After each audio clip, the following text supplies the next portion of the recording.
ధర్మం పట్టుకుంటే ఏమి జరుగుతుందో ఈ వీడియో చూడండి.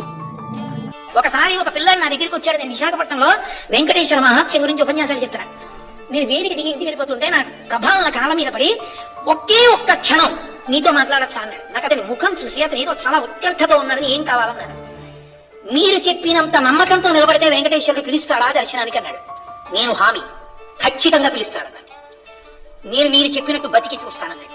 అతను ఒక 6-7 నెలలు పరమ ధార్మికంగా చక్కటి జీవనం చేశాడు. అతనికి తెలిసి ఉండి వెంకటాచలం కొండ మీదకి వచ్చాడు. అతను వచ్చినట్లు నాకు తెలియదు. అతను కొండ మీదకి వచ్చి నాకు ఫోన్ చేశాడు.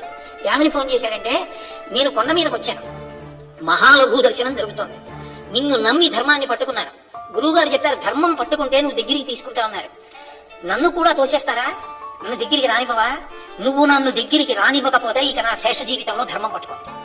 నువ్వు నన్ను ఇవాళ దగ్గరికి తీసుకుంటే నా ఆఖరి ఊపిరి వరకు ధర్మం అవుతావు, నీ ఇష్టం అనుకున్నానండి.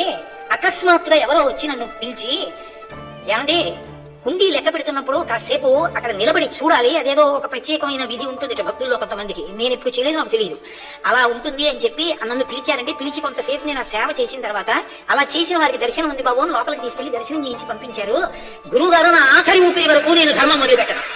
నాకు అర్థమైంది, ధర్మాన్ని 6 నెలలు పట్టుకుంటేనే నన్ను అనుగ్రహించిన స్వామి నా జీవితాంతం పట్టుకుంటే నన్ను గుండెలో పెట్టుకుంటాడు. కాబట్టి నాకు ఇంకేం వద్దు గురువు గారు, నేను ఎంత పెద్ద పదవిలో ఉండనివ్వండి, నేను చేసే సంతకం ధర్మచక్రంలోకి ఇముడుతుందా అదొక్కటే చూసి పెడతా.